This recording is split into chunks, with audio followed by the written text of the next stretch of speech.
Hello guys, welcome to my YouTube channel scary world. So guys, आज मैं the midnight club series के last के 7, 8, 9, 10 episode की explanation करूंगी। गाइस, आई होप कि आपने द मिडनाइट क्लब सीरीज़ के पार्ट 1 और पार्ट 2 की वीडियो मेरे चैनल पर देख ली है। अगर आपने अभी तक नहीं देखी है तो प्लीज़ पहले जाकर वो देखिए, वरना आपको ये वीडियो बिल्कुल समझ नहीं आएगी। एपिसोड 7 का नाम होता है आनिया। एपिसोड की स्टार्टिंग में हम आनिया को देखते हैं जो सुपरमार्केट में काम कर रही होती है। आनिया अकेले ही रहती है। एक्चुअली आनिया का कैंसर ठीक हो गया था और इसी वजह से उसने ब्रैडक्लिफ हॉस्पिटल छोड़ दिया था। आनिया को डांस सीखने का दिल करता है, लेकिन ना चाहते हुए भी वो कुछ नहीं कर सकती थी क्योंकि उसका एक पैर खराब था। आनिया की लाइफ बोरिंग हो चुकी थी। एक दिन रात में आनिया को अलार्म क्लॉक में से मिडनाइट क्लब के लोगों की आवाज़ सुनाई देती है। आनिया जब उठकर चेक करती है तो उसे कुछ नहीं सुनाई देता है। उसके बाद एक दिन आनिया अपने बेस्ट फ्रेंड रेड को कॉल करती है। आनिया ने जो कुछ भी किया था उसके लिए वो उससे माफ़ी मांगती है, लेकिन रेड उसकी बातें नहीं सुनता है और फ़ोन रख देता है। आनिया गुस्से में फ़ोन तोड़ देती है। तभी फिर से आनिया को मिडनाइट क्लब के लोगों की आवाज़ सुनाई देती है। अगले दिन आनिया एक मीटिंग में जाती है। मीटिंग के दौरान हमें पता चल गया था कि आनिया के ऊपर वो रिचुअल काम कर गया था, जिस वजह से उसका कैंसर ठीक हो गया था। और उसके बाद उन्होंने सब पर वो रिचुअल ट्राई किया, लेकिन वो रिचुअल उन सब पर काम नहीं किया, जिसकी वजह से वो सब मर गए। उसके बाद एक दिन सुपरमार्केट में आनिया डस्टी की मॉम को देखती है, जो केविन की कहानी का कैरेक्टर थी। उसके पास आनिया वही हैमर देखती है जिससे डस्टी लड़कियों को मारता है। ये सब देखकर आनिया हैरान हो जाती है। उसके बाद आनिया अपने घर जाने लगती है। तभी वो एक गेम स्टोर पर आमिश को देखती है और उसे देखकर वो खुश हो जाती है। तभी वो कहता है कि उसका नाम आमिश नहीं लूक है, और उसी वक्त वहाँ पर बेकी भी आ जाती है। एक्चुअली लूक और बेकी आमिश की कहानी के कैरेक्टर थे। आनिया को समझ नहीं आ रहा था कि क्या हो रहा है। आनिया जैसे ही बाहर आती है तो वो एलिस को खड़ा देखती है, जो सेंडा की कहानी का कैरेक्टर थी। फिर वो नात्सुकी की कहानी वाली लड़की के घोस्ट को देखती है। आनिया इलोंका और केविन के कहानी के कैरेक्टर को भी देखती है। आनिया पूरी कंफ्यूज थी कि क्या हो रहा है। आनिया डर के मारे वहाँ से जाने लगती है। तभी वो अपनी कहानी के कैरेक्टर को देखती है, जिसे देखकर वो हैरान हो जाती है। आनिया जब अंदर आती है तो वो सेंडा की कहानी गिम या किस में आ जाती है। ये सब देखकर आनिया घबरा जाती है और वहाँ से जाने लगती है। तभी एलिस, जो सेंडा की कहानी का कैरेक्टर थी, वो आनिया पर गोली चला देती है। जैसे ही एलिस आनिया को शूट करती है तो वो सीधा अपने बेड पर पहुँच जाती है। तभी आनिया देखती है कि उसे कोई गोली नहीं लगी है। उसी वक्त छत से कुछ टपकता है। तभी आनिया जैसे ही ऊपर देखती है तो उसे वहाँ पर वही काली एंटिटी दिखती है। उसी वक्त उसे अलार्म क्लॉक से इलोंका और बाकी सबकी आवाज़ें सुनाई देती है। तभी हमें पता चलता है कि आनिया असली दुनिया में नहीं है, बल्कि वो रिकवरी रूम में थी और आनिया कोमा में होती है। आनिया के सारे दोस्त रिकवरी रूम के बाहर थे और आनिया से बातें कर रहे थे। नात्सुकी आनिया को एक कहानी सुनाती है जो उसने आनिया के लिए लिखी थी। नात्सुकी बताती है कि रिचुअल कंप्लीट होने के बाद वो जूलिया जेन की तरह एक हफ्ते के लिए गायब हो गई थी और फिर वो ठीक होकर वापस आ गई। उसके बाद उन्होंने सबके लिए रिचुअल दोबारा किए और वो सब ठीक हो गए। ब्रैडक्लिफ से जाने के बाद उसने प्रोस्थेटिक लेग लगवा लिए ताकि वो फिर से डांस क्लास ज्वाइन कर सके। एक दिन उसका बेस्ट फ्रेंड रेड उसके पास आया और वो दोनों एक हो गए। उसके बाद उन दोनों ने शादी कर ली और खुशी खुशी वो दोनों रहने लगे। शादी करने के कुछ सालों बाद उन दोनों के 3 बच्चे हुए और आनिया अपनी पूरी लाइफ अपनी फैमिली के साथ बिताती है। नात्सुकी आनिया को बताती है कि उसके आसपास के घर वो लोग खरीद लेते हैं और वो सब खुशी खुशी रहने लगते हैं। ये सब सुनकर आनिया को अच्छा लगता है और वो इमोशनल हो जाती है। नात्सुकी की कहानी खत्म हो जाती है और वो सब आनिया को गुड नाइट कहकर वहाँ से चले जाते हैं, लेकिन इलोंका वहीं रुक जाती है और आनिया से बातें करने लगती है। इलोंका बताती है कि रिचुअल के दौरान वो बेहोश हो गई थी और डॉक्टर स्टैंटन को भी सीक्रेट बेसमेंट के बारे में पता चल गया था और डॉक्टर स्टैंटन ने उन्हें रिचुअल करते हुए देख लिया था। उसके बाद उसे रिकवरी रूम में लेकर आए और वो कोमा में चली गई। इलोंका कहती है कि वो सब हमेशा उसके साथ है। तभी आनिया अपने सामने अपने दोस्तों को देखती है। आनिया उन सबको थैंक यू बोलती है और लेट जाती है और अपनी आंखें बंद कर लेती है। तभी असली दुनिया में आनिया अपनी आंखें खोलती है और वो कोमा से बाहर आ जाती है। इलोंका आनिया को गुड नाइट बोलती है। फिर आनिया भी इलोंका को गुड नाइट बोलती है और अपनी आंखें बंद कर लेती है और उसके बाद हम देखते हैं कि आनिया मर चुकी है। आनिया की मौत से इलोंका बहुत दुखी थी। डॉक्टर स्टैंटन रिचुअल को लेकर इलोंका से गुस्सा होती है। उसके बाद डॉक्टर स्टैंटन इलोंका से कहती है कि मरने से पहले आनिया ने अपना सब कुछ उसके नाम कर दिया है। परेशान होकर इलोंका शास्ता के पास आती है और कहती है कि रिचुअल आनिया पर काम नहीं किया। शास्ता बताती है कि शायद आनिया पर वो रिचुअल काम नहीं किया बल्कि किसी और पर किया हो। शास्ता इलोंका को बताती है कि ये जगह कुछ खास है, यहाँ की मिट्टी पानी में जादू है और जब भी एरोप्लेन इस जगह के ऊपर से गुजरते हैं तो एरोप्लेन के इंस्ट्रूमेंट में गड़बड़ हो जाती है। उसके बाद इलोंका अपने कमरे में जाकर आनिया का सामान देखती है, जिसमें इलोंका आनिया की बैलरीना वाली स्टैचू को देखती है। उसके बाद रात में मिडनाइट क्लब में इलोंका आनिया का आखिरी लेटर पढ़ती है जो उसने मरने से पहले लिखा था। आनिया का लेटर बहुत इमोशनल होता है। आनिया उसमें ये भी लिखती है कि अगर कोई दूसरी दुनिया से साइन भेज सकता है तो वो खुद है और वो उन्हें साइन ज़रूर भेजेगी। उसके बाद वो सब आनिया के नाम पर चीयर्स करते हैं।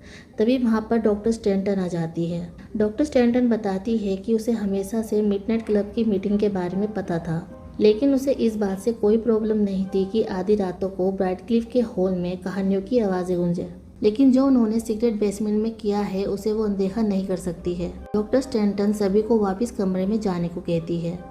डॉक्टर स्टैंटन के जाने के बाद वो सब वहाँ से जाने लगते हैं। तभी इलोंका उन्हें रोकती है और उन सब से कहती है कि उन्होंने अभी तक आनिया का फ्यूनरल नहीं किया है। उसके बाद वो सब बीच पर जाते हैं और आनिया की अस्थियों को पानी में डालते हैं।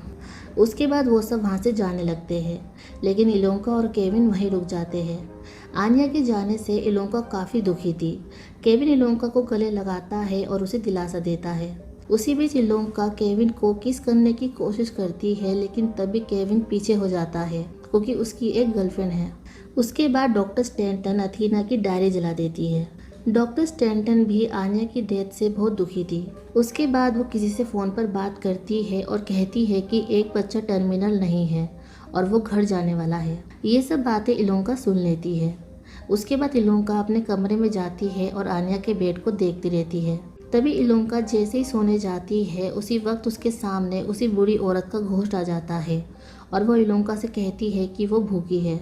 डर के मारे इलोंका बाथरूम में आ जाती है और खुद को बाथरूम में लॉक कर लेती है। तभी इलोंका को मिरर में उसी बूढ़े आदमी का घोस्ट दिखता है जो उसे डार्लिंग कहता है। ये देखकर इलोंका डर के मारे बेहोश हो जाती है और एपिसोड 7 यहीं पर ख़त्म हो जाता है। एपिसोड 8 का नाम होता है रोड टू नोवेयर। एपिसोड की स्टार्टिंग में हम इलोंका को देखते हैं जो बाथरूम में बेहोश पड़ी होती है और उसे अगली सुबह होश आता है। उसके बाद इलोंका डॉक्टर स्टैंटन के पास जाती है और उससे कहती है कि वो कौन है जो घर जा रहा है। डॉक्टर स्टैंटन कहती है कि वो क्या कह रही है। तभी इलोंका कहती है कि कल रात उसने उसकी बातें सुन ली थी कि कोई पेशेंट ठीक हो गया है। डॉक्टर स्टैंटन इलोंका से कहती है कि वो उससे प्रॉमिस करे कि वो इस बारे में किसी को नहीं बताएगी, क्योंकि वो पूरी तरह से श्योर नहीं थी और जब भी वो पूरी तरह से श्योर हो जाएगी तो वो खुद आकर सबको बताएगी। इलोंका ये सब सोचकर पूरे टाइम परेशान होती है।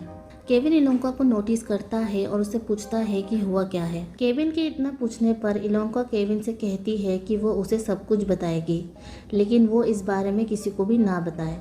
उसके बाद इलोंका केविन से सब कुछ बता देती है। केविन इलोंका से कहता है कि शायद किसी का मिस डायग्नोसिस हो गया हो, लेकिन तभी इलोंका कहती है कि ये सब रिचुअल की वजह से हुआ है, जो आनिया पर काम नहीं किया, लेकिन वो रिचुअल किसी और के ऊपर काम कर दिया है। उसके बाद इलोंका शास्ता से मिलने जाती है और उसे सारी बातें बता देती है। इलोंका ऐसा मानने लगी थी कि उसका कैंसर ठीक हो गया है। उसके बाद हम शेरी और स्पेंस को देखते हैं। स्पेंस शेरी से कहता है कि उसने आज तक अपने दिल की बात अपनी मॉम को नहीं बताई है। दूसरी तरफ शास्ता इलोंका को अपनी पूरी जगह दिखाती है और ये भी बताती है कि जिस जगह ब्राइटक्लिफ बना है उस जगह कोई स्पेशल पावर है और इसीलिए उसने ब्राइटक्लिफ के पास ये जगह खरीदी ताकि वो इस जगह पर अपना नेचुरल प्रोडक्ट बना सके।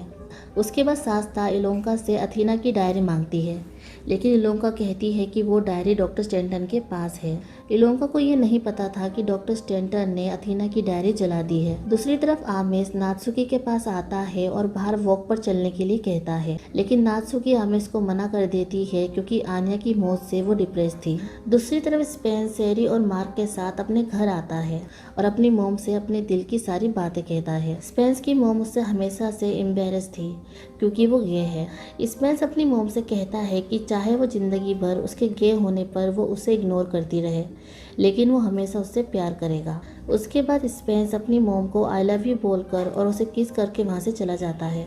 आधी रात को जब सब मिडनाइट क्लब के लिए लाइब्रेरी आते हैं तो उन्हें पता चलता है कि लाइब्रेरी का दरवाज़ा लॉक्ड है क्योंकि डॉक्टर स्टैंटन ने उन्हें अभी तक माफ़ नहीं किया था, जिस वजह से आज मिडनाइट क्लब की मीटिंग नहीं हो पाती है और वो सब अपने कमरे में वापस चले जाते हैं। उसके बाद आमेश नात्सुकी से मिलता है। नात्सुकी आमेश को अपने कमरे में लेकर जाती है और उसे कहानी सुनाती है जिसका नाम होता है रोड टू नोवेयर। नात्सुकी टेरेसा नाम की लड़की की कहानी सुनाती है जो अपनी लाइफ से परेशान होकर दूर भागना चाहती थी। रास्ते में टेरेसा को जेक नाम का आदमी और पोपी नाम की लड़की मिलती है। वो दोनों बैंड परफॉर्मेंस के लिए जा रहे थे, इसलिए वो टेरेसा से लीव लेते हैं। रास्ते में टेरेसा किसी को देखती है जो काफ़ी अजीब था और सुनसान रोड पर अकेला चल रहा था। उसके बाद पोपी टेरेसा से गैस स्टेशन पर गाड़ी रोकने को कहती है क्योंकि उसकी गाड़ी का पेट्रोल खत्म होने वाला था।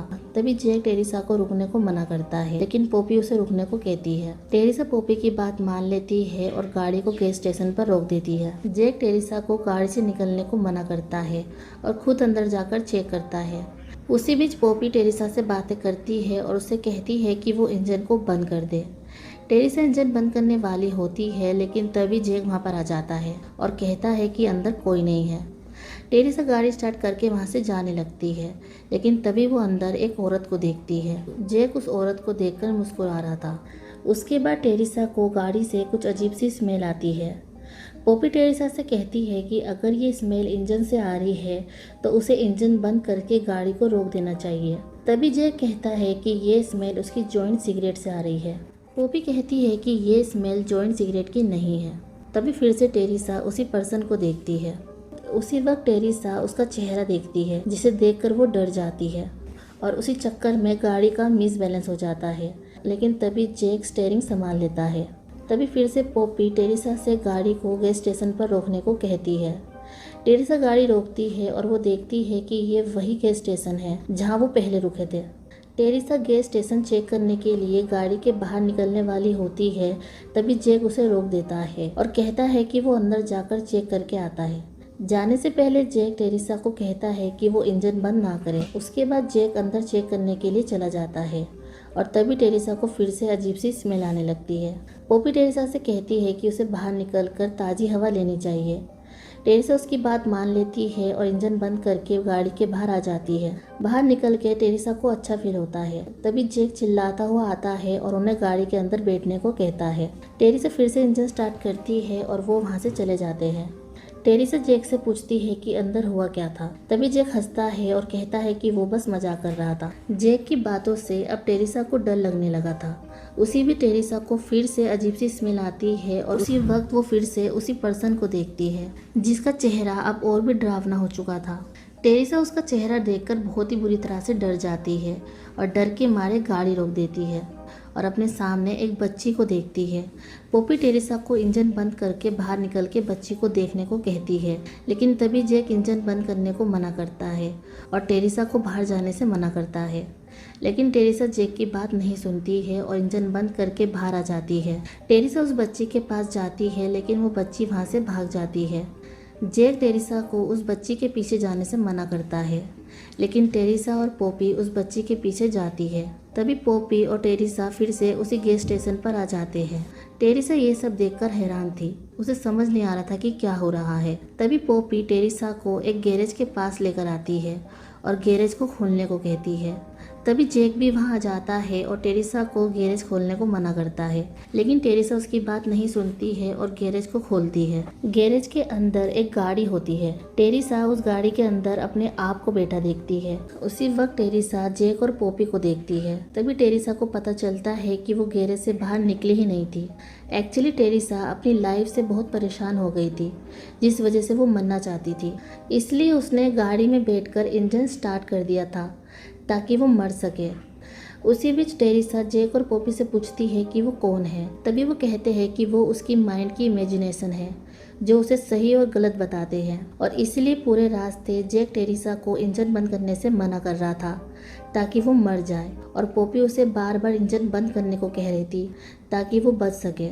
तभी जैक टेरेसा को इंजन बंद करने को मना करता है, लेकिन पॉपी उसे ऐसा करने से मना करती है और जीने को कहती है। टेरेसा जैक की बात नहीं सुनती है और गाड़ी का दरवाज़ा खोल देती है, और तभी टेरेसा जाग जाती है और फौरन इंजन बंद कर देती है और गाड़ी से बाहर आ जाती है और गैरेज का दरवाज़ा खोल देती है और ज़िंदा रहने का फैसला करती है।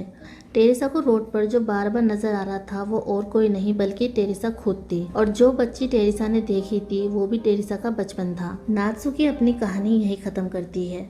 उसके बाद नात्सुकी आमे से बताती है कि उसने भी एक दिन सुसाइड करने की कोशिश करी थी, लेकिन वो बच गई थी और उसकी मॉम उसे हॉस्पिटल लेके गई थी, जहां उसे पता चला था कि उसे कैंसर है। उसके बाद नात्सुकी आमेस को किस करती है और फिर वो दोनों इंटीमेट हो जाते हैं। दूसरी तरफ हम इलोंका को देखते हैं। इलोंका को कुछ आवाज़ सुनाई देती है। इलोंका उस आवाज़ के पीछा करती है तो वो देखती है कि वो आवाज़ सीक्रेट बेसमेंट से आ रही है। इलोंका सीक्रेट बेसमेंट में जाती है। तभी इलोंका वहाँ पर उसी बूढ़ी औरत के घोस्ट को देखती है। इलोंका हिम्मत करके उसके पास जाती है और उससे पूछती है कि वो कौन है और वो उससे क्या चाहती है। जैसे ही इलोंका उस बूढ़ी औरत के घोस्ट को टर्न करती है, तभी वो अपने सामने केविन को देखती है, और इसी के साथ एपिसोड 8 यहीं पर ख़त्म हो जाता है। एपिसोड 9 का नाम होता है द इटर्नल एनिमी। एपिसोड की स्टार्टिंग में डॉक्टर स्टैंटन सेंड्रा को बताती है कि वो अब टर्मिनल नहीं है, उसका कैंसर ठीक हो रहा है और वो अब घर जा रही है। सेंड्रा ये सब सुनकर खुश हो जाती है, लेकिन उसे समझ नहीं आता है कि वो ये बात सबको कैसे बताए। दूसरी तरफ केविन को सपने में उसी बूढ़े आदमी का घोस्ट दिखता है और डर के मारे केविन उठ जाता है, और उठने के बाद केविन देखता है कि वो इलोंका के कमरे में है और इलोंका उसके सामने बैठी है। केविन इलोंका से बताता है कि कई रातों से वो नींद में चल रहा है, और जब उसे होश आता है तो वो अपने आप को उसी सीक्रेट बेसमेंट में देखता है, और कभी कभी तो उसकी आंख उसी सीक्रेट बेसमेंट के बेड पर खुलती है, और ये सब उसी दिन से हो रहा है जब से उसे बेसमेंट के बारे में पता चला है। केविन इलोंका से ये भी बताता है कि कभी कभी तो हॉलवे बदल जाता है, जहाँ पर उसे एक बूढ़े आदमी का घोस्ट दिखता है। इलोंका कहती है कि उसने भी उस बूढ़े आदमी के घोस्ट को देखा है, लेकिन ज़्यादातर वो बूढ़ी औरत के घोस्ट को देखती है। केविन इलोंका से कहता है कि उसने भी उस बूढ़ी औरत के घोस्ट को देखा है, लेकिन ज़्यादातर वो बूढ़े आदमी के घोस्ट को देखता है।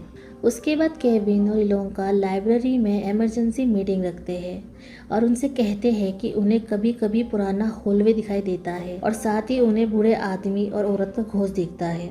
वो सब कहते हैं कि उन्होंने आज तक ऐसा कुछ नहीं देखा है। इलोंका उनसे कहती है कि वो बूढ़ी औरत हमेशा कहती है कि उसे भूख लगी है और वो भूखी है। इलोंका की बातें सुनकर तभी नात्सुकी बताती है कि उसकी मॉम ने उसे एक स्टोरी सुनाई थी ईटर ऑफ ईयर्स के बारे में, जो एक बूढ़ी औरत की तरह दिखते हैं और लोगों की ज़िंदगी के सार खाते हैं, और ये उसी जगह दिखते हैं जहाँ पर लोगों की मौत होने वाली होती है।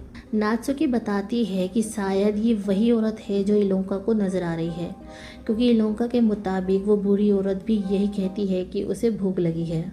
तभी स्पेंस कहता है कि शायद दवाइयों के असर की वजह से उन्हें ऐसा दिख रहा होगा। उसी वक्त इलोंका उन सबसे बताती है कि रिचुअल काम कर गया है और उनमें से किसी एक का कैंसर ठीक हो गया है और वो घर जा रहा है। इलोंका उनसे कहती है कि उसे लगता है कि उसका कैंसर ठीक हो गया है। तभी सेंड्रा उन सबसे बताती है कि उसका कैंसर ठीक हो रहा है और वो घर जा रही है, और ये सब रिचुअल की वजह से नहीं हुआ है, बल्कि उसका मिस डायग्नोसिस हुआ है।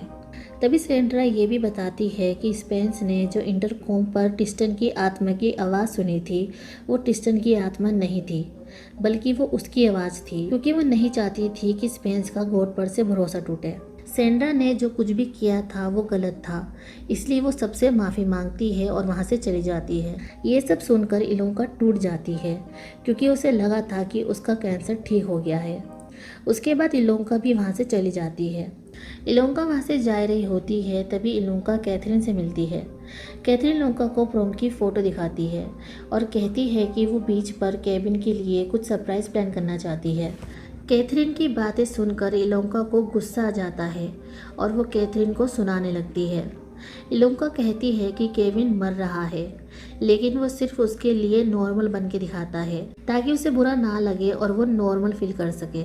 इलोंका कैथरीन को सुना ही रही होती है, उसी वक्त केविन वहाँ जाता है और इलोंका को रोकता है। केविन ने इलोंका की सारी बातें सुन ली थी और वो इलोंका से गुस्सा हो जाता है।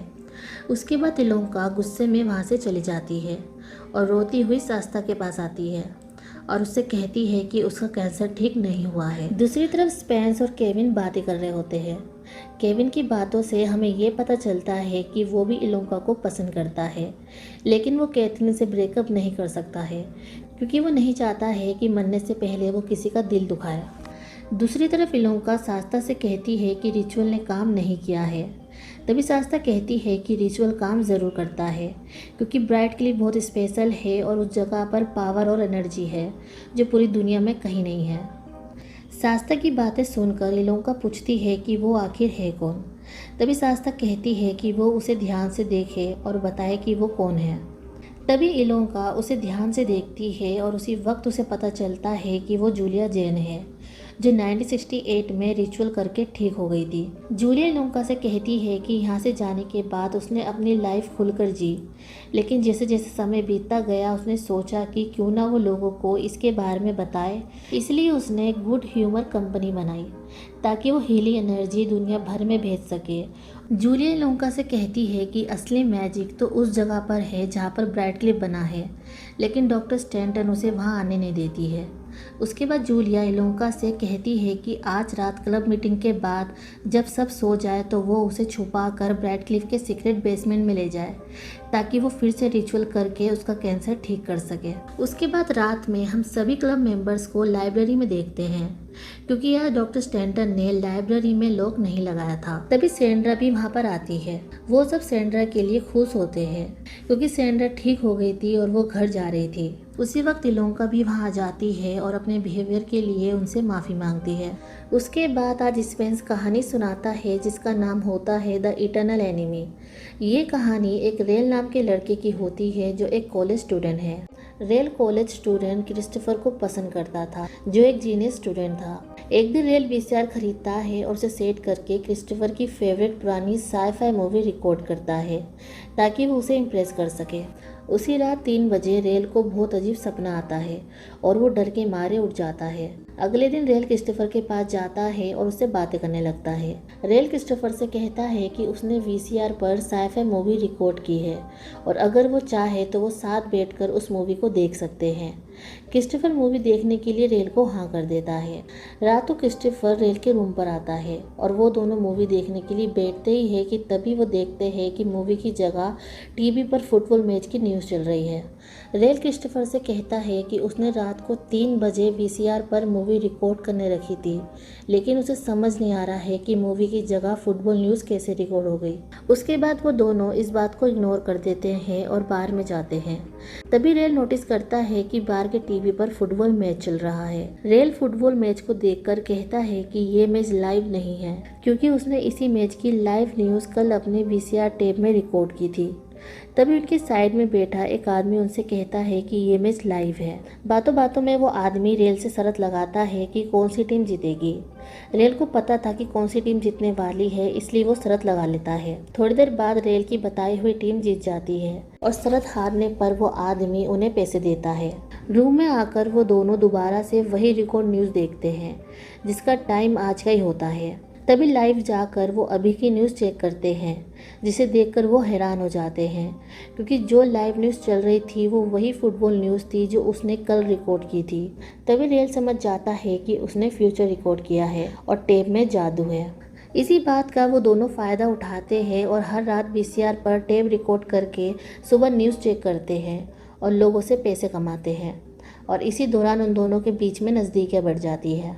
एक दिन सुबह उठकर रेल टेप रिकॉर्डिंग देखता है और तभी उन्हें पता चलता है कि एक मेडिकल स्टूडेंट के ऊपर 3rd फ्लोर से एसी गिर गई, जिस वजह से उसकी मौत हो गई।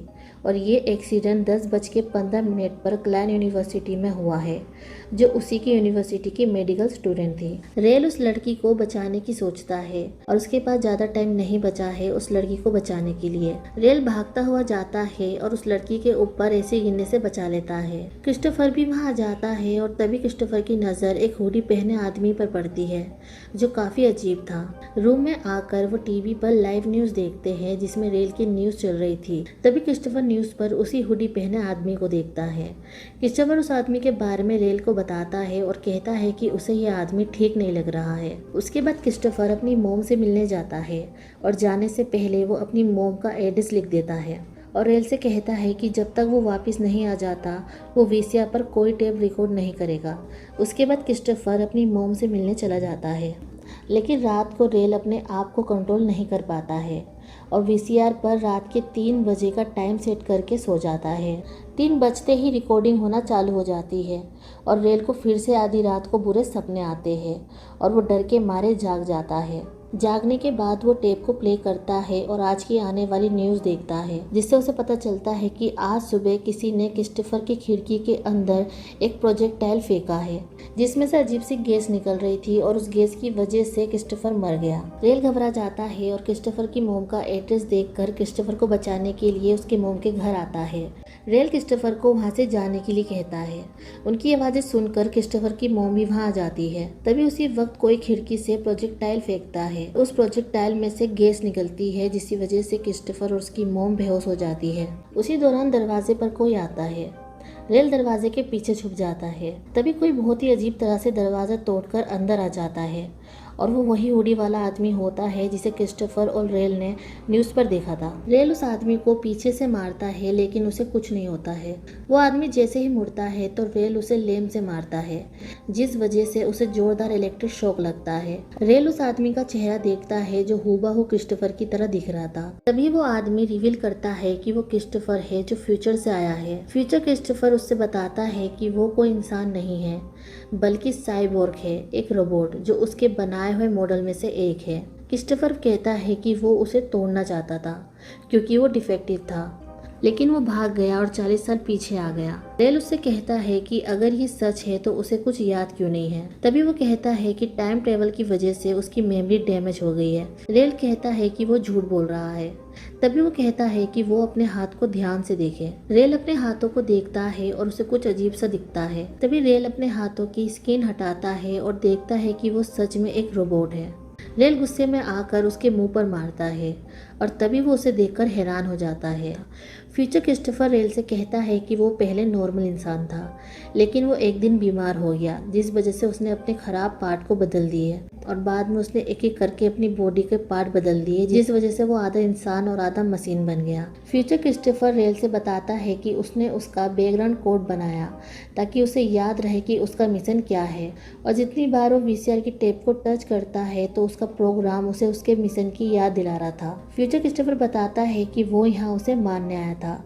उसने उसे ढूंढ तो लिया, लेकिन वो ये भूल गया कि उसे क्रिस्टोफर को मारना है। फ्यूचर क्रिस्टोफर की बातें सुनकर रेल कहता है कि वो डिफेक्टिव नहीं है, बल्कि वो खुद है, लेकिन वो फिर भी उसे प्यार करता है। और उसी वक्त रेल नीचे बैठकर टेप को टच करता है। फ्यूचर क्रिस्टोफर रेल के ऊपर अपनी गन पॉइंट करता है और उसे मार देता है, और तभी वहाँ पर रोशनी होती है और वो दोनों वहाँ से गायब हो जाते हैं। क्रिस्टोफर को जब होश आता है तो वो अपने सामने ज़मीन पर टेप पड़ी देखता है जो रेल ने उसके लिए छोड़ी थी। क्रिस्टोफर टेप को प्ले करता है। क्रिस्टोफर देखता है कि रेल ने उसके लिए एक वीडियो बनाई थी। रेल उस वीडियो में बताता है कि वो कौन है और वो आगे जाकर क्या बनने वाला है। रेल उसे दिखाता है कि उसके ब्रिलियंट ब्रेन ने दुनिया से डर और दुख को मिटाने के लिए क्या क्या किया, जिस वजह से वो इंसानियत को भूल गया। रेल की बातें सुनकर तभी क्रिस्टोफर डिसाइड कर लेता है कि वो कुछ ऐसा नहीं करेगा जिसकी वजह से आगे जाके प्रॉब्लम हो, और इसी के साथ स्पेंस की कहानी यहीं खत्म हो जाती है। मिडनाइट क्लब की मीटिंग के बाद वो सब अपने कमरे में चले जाते हैं और रात के 3 बजे इलोंका चुपके से जूलिया को हॉस्पिस के अंदर लेकर आती है। जूलिया अपने साथ 3 लड़कियों को लाती है और कहती है कि उन रिचुअल करने के लिए 5 सिस्टर की जरूरत पड़ेगी। उसके बाद वो सब सीक्रेट बेसमेंट में आ जाते हैं। जूलिया इलोंका से कहती है कि एक लड़की सेंटर में बैठेगी और बाकी की 4 चारों साइड पर बैठेगी।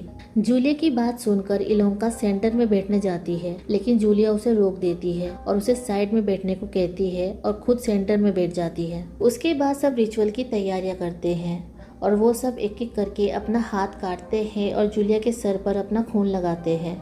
इलोंका को समझ नहीं आता है कि क्या हो रहा है। जूलिया इलोंका से कहती है कि वो उस पर विश्वास करे। उसके बाद जूलिया इलोंका के साथ तीनों लड़कियों को चारों साइड पर बैठा देती है और रिचुअल स्टार्ट करती है और उसी दौरान जूलिया उन सबको कुछ पीने को देती है। इलोंका जूलिया से पूछती है कि इसमें क्या है।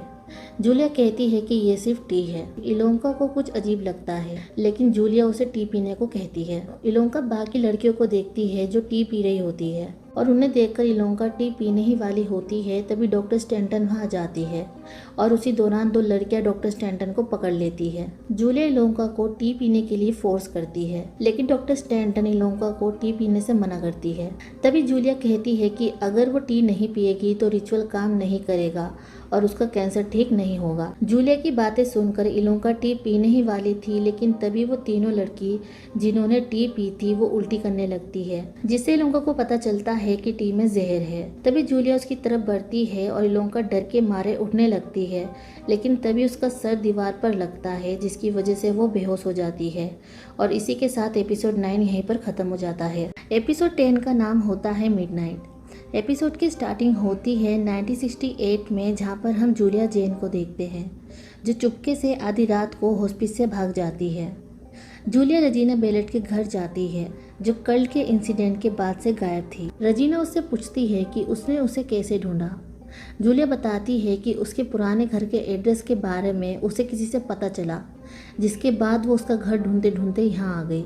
जूलिया रजीना से कहती है कि उसने अथीना को भी ढूंढने की कोशिश करी, लेकिन उसे वो कहीं नहीं मिली। तभी रजीना कहती है कि वो एक दूसरे से बात नहीं करते हैं। जूलिया रजीना से बताती है कि उसका पुराना घर अब एक हॉस्पिस बन चुका है, जहाँ पर वो पेशेंट है और उसे अथीना की डायरी वहीं से मिली है और साथ ही उसे वहाँ पर उसका सीक्रेट बेसमेंट भी मिला है। रजीना बताती है कि वो घर बहुत स्पेशल है।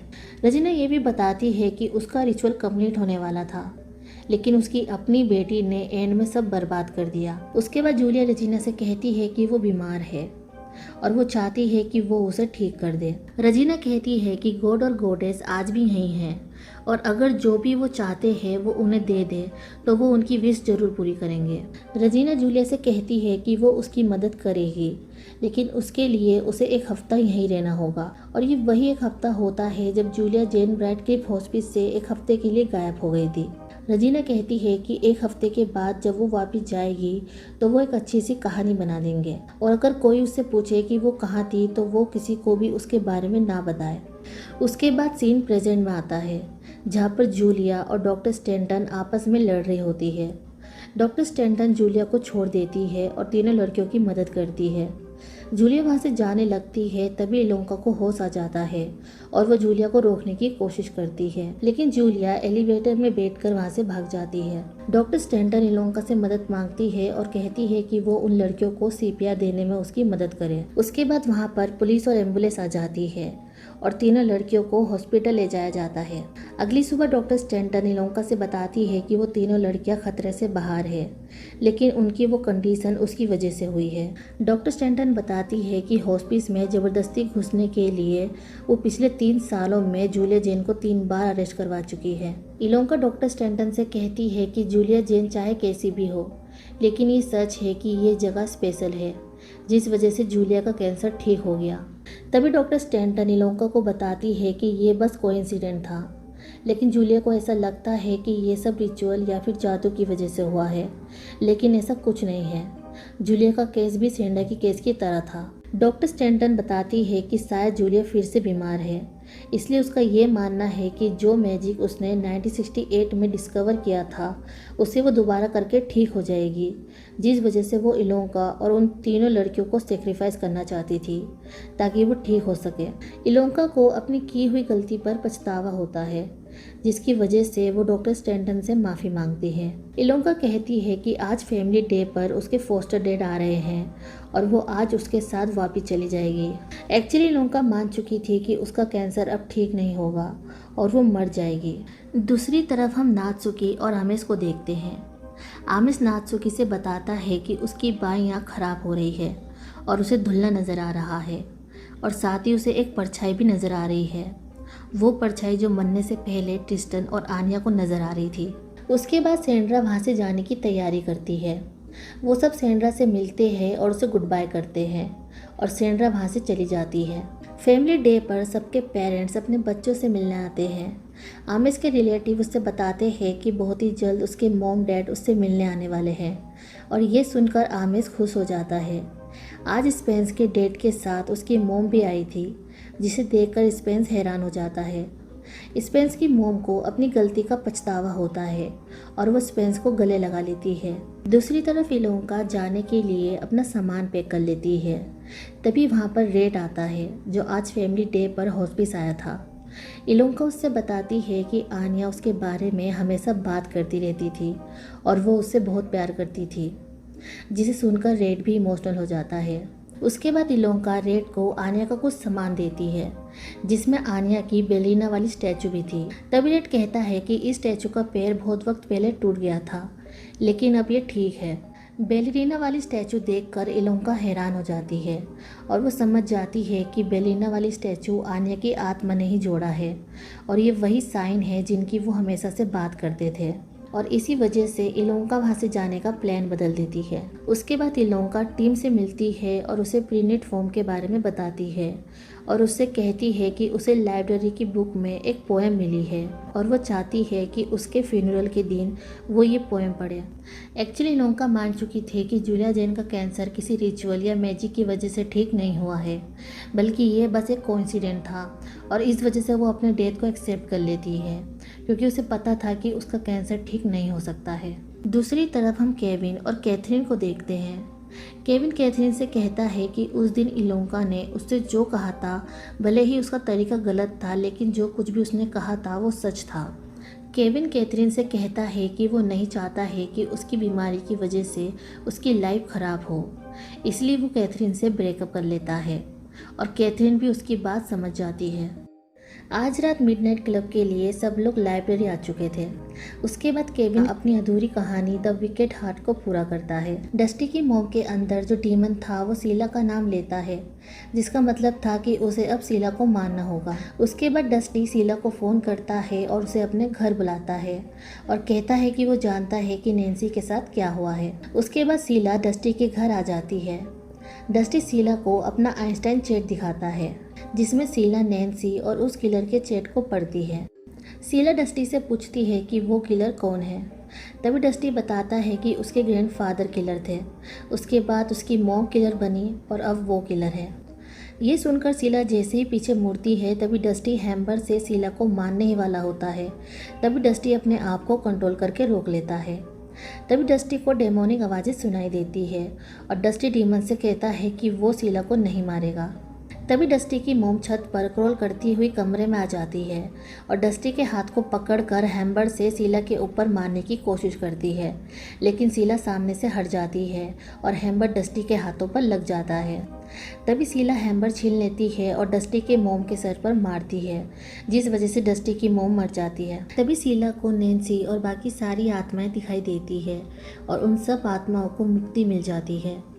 डस्टी शीला से बताता है कि उसे नहीं पता कि ये सब कब से शुरू हुआ है, लेकिन उसकी मोम के अंदर ये डीमन उसके ग्रैंडफादर से मिला है। डस्टी बताता है कि उसके ग्रैंडफादर जब बूढ़े हो गए और उनके अंदर लोगों को मारने की ताकत नहीं रही, तो वो डीमन उसकी ग्रैंडफादर के अंदर से निकलकर उसकी मोम के अंदर आ गया, और जब उसकी मोम को स्ट्रोक आया और वो दोबारा नहीं चल सकी, तो वो डीमन उसकी मोम के ज़रिए उसे मारने के लिए भेजता था। डस्टी की बातें सुनकर शीला कहती है कि इसमें उसकी कोई गलती नहीं है। उसी बीच डस्टी की मोम की बॉडी हिलने लगती है और तभी डस्टी की मोम के अंदर से डीमन बाहर निकलता है और डस्टी के अंदर घुस जाता है और डस्टी को पजेस करके हैमर उठाता है और शीला को मारने जाता है। लेकिन डस्टी फिर से अपने आप को कंट्रोल करता है और हैमर से खुद को ही हट कर लेता है। डस्टी शीला से कहता है कि वो उसे मारना नहीं चाहता है, इसलिए वो कहता है कि वो उसे मार दे। लेकिन शीला उससे प्यार करती थी, इसलिए वो उसे नहीं मारती है बल्कि बेहोश कर देती है। उसके बाद डस्टी पुलिस और डिटेक्टिव को सब कुछ बता देता है, लेकिन डस्टी की बातें सुनकर कोई भी उस पर बिलीव नहीं करता है, जिसकी वजह से डस्टी को वो लोग मेंटल असाइलम में भेज देते हैं। और जिस गुफा में डस्टी ने लड़कियों को मारकर दफनाया था, वहाँ पर पुलिस को हजारों लड़कियों की बॉडीज मिलती है और उनमें से कुछ बॉडी तो तब की थी जब उसके ग्रैंडफादर पैदा भी नहीं हुए थे। डस्टी अब खुश था कि शीला अब सेफ है और अब वो किसी भी लड़की की जान नहीं लेगा। डस्टी के अंदर अभी भी डीमन था और जब भी डस्टी को डेमोनिक आवाज़ें सुनाई देती है तो वो लाउड म्यूज़िक में गाने सुनने लगता है ताकि वो डेमोनिक आवाज़ें उसे परेशान ना कर सके। और केविन की कहानी यहीं पर ख़त्म हो जाती है। उसके बाद इलोंका भी अपनी अधूरी कहानी द विच को पूरा करती है। कहानी में हम इमानी को देखते हैं जो बेन की जान बचाने के लिए उसके सामने आ जाती है, लेकिन वो आदमी बेन को शूट कर देता है। इमानी बेन को हॉस्पिटल लेकर आती है, लेकिन बेन मर चुका था। इमानी को अपनी गलती पर पछतावा होता है क्योंकि वो फ्यूचर बदलना चाहती थी, लेकिन ऐसा नहीं हुआ और इसी चक्कर में उसकी फ्रेंड स्कॉटी की जान खतरे में थी। इमानी अपनी गलतियों को सुधारना चाहती थी और अपनी मोम की तरह वो भी अपनी शक्तियों से स्कॉटी को ठीक करने की कोशिश करती है। तभी अचानक से इमानी एक ब्यूटीफुल सी जगह पर आ जाती है जहाँ पर वो अपनी मोम को भी देखती है। इमानी की मोम उसे लेक के पास ले जाती है और उसे पानी में देखने को कहती है। इमानी लेक में स्कॉटी और अपने आप को देखती है। इमानी अपनी मोम से पूछती है कि क्या वो मर चुकी है।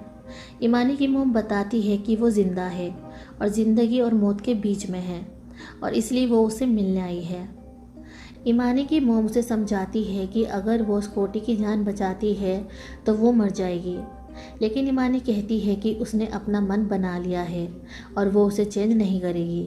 इमानी वीक थी, इसलिए वो अपनी मोम से स्कॉटी को ठीक करने के लिए मदद मांगती है और इमानी की मोम उसकी मदद करती है और उसे अपनी शक्तियाँ देती है ताकि वो अपनी गलती सुधार सके। इमानी की मोम कहती है कि वो उसका यहीं पर इंतज़ार करेगी। उसके बाद इमानी लेक में कूदती है और उसकी आत्मा हॉस्पिटल में आ जाती है जहाँ पर वो स्कॉटी की आत्मा से मिलती है। स्कॉटी की जान धीरे धीरे जा रही थी, जिसका मतलब था कि वो मरने वाली थी। तभी इमानी स्कॉटी को अपनी जान दे देती है और उसे बचा लेती है। उसी बीच इलोंका कहानी सुनाते हुए रोने लगती है क्योंकि उसे आन्या की याद आ जाती है और इलोंका कहानी ख़त्म नहीं कर पाती है। तभी सब लोग मिलकर इलोंका की कहानी पूरी करते हैं। स्कॉटी अपनी आंखें खोलती है और वो इमानी को अपने सामने देखती है। इमानी ने जो भी अभी उसकी जान बचाने के लिए किया था, स्कॉटी वो धीरे धीरे करके भूलने लगती है। उसके बाद इमानी का फ्यूनरल होता है, लेकिन उसके फ्रेंड उसके लिए कुछ अच्छा करना चाहते थे। उन सब ने मिलकर इमानी और बेन का मेमोरियल बनाया। इलोंका की कहानी के अंदर मिडनाइट क्लब के सारे कैरेक्टर आ जाते हैं और वो सब मिलकर इमानी का फ्यूनरल करते हैं और उसकी अस्थियों को लेक में डालते हैं। उसी दौरान वो सब लेक में इमानी को देखते हैं जो दूसरी दुनिया में पहुंच चुकी थी। इलोंका को उन सब की कहानी सुनकर अच्छा लगता है और वो हिम्मत करके अपनी कहानी को पूरा करती है। इलोंका बताती है कि मरने के बाद इमानी अकेली नहीं थी, उसके पास उसकी मोम और बेन था। इमानी अपनी मोम और बेन के साथ आगे बढ़ती गई और इमानी के फ्रेंड लेक में ये सब कुछ देख रहे थे, लेकिन उन्हें लगता है कि ये सब उनकी इमेजिनेशन है जो वो सब साथ में देख रहे हैं और इलोंका की कहानी यहीं पर ख़त्म हो जाती है। उसके बाद इलोंका उन सब से बताती है कि कल रात उससे बहुत बड़ी गलती हुई है और इलोंका उनसे आन्या की बेलेना वाली स्टैचू के बारे में भी बताती है। ये सुनते ही वो सब समझ जाते हैं कि ये एक साइन है जो आन्या ने दूसरी दुनिया से उन्हें भेजा है। क्लब मीटिंग ख़त्म करने के बाद सब अपने कमरे में जाते हैं। तभी केविन इलोंका से कहता है कि वो हमेशा से सही थी, उसने कभी भी हिम्मत नहीं हारी। केविन इलोंका से कैथरीन और अपने ब्रेकअप के बारे में भी बताता है और उसे कहता है कि वो उससे प्यार करता है और उसी बीच वो दोनों किस करने लगते हैं उसके बाद हम डॉक्टर स्टैंटन को देखते हैं। डॉक्टर स्टैंटन के कमरे में हम एक आर्टिकल देखते हैं जिससे हमें पता चलता है कि इलोंका और केविन को जो बूढ़े आदमी और औरत का घोस्ट दिख रहा है वो स्टैनली ऑस्कर फ्रीलैंड और उसकी वाइफ का है, जिन्होंने ब्रैड क्लिप बनाया था। तभी हमें ये भी पता चलता है कि डॉक्टर स्टैंटन विग पहनती है, और जब डॉक्टर स्टैंटन अपना विग उतारती है तभी हम डॉक्टर स्टैंटन के बैक नेक पर पैरागॉन कल्ट का टैटू देखते हैं, और इसी के साथ सीरीज़ यहीं पर ख़त्म हो जाती है। तो ये थी द मिडनाइट क्लब सीरीज़ की एक्सप्लेनेशन।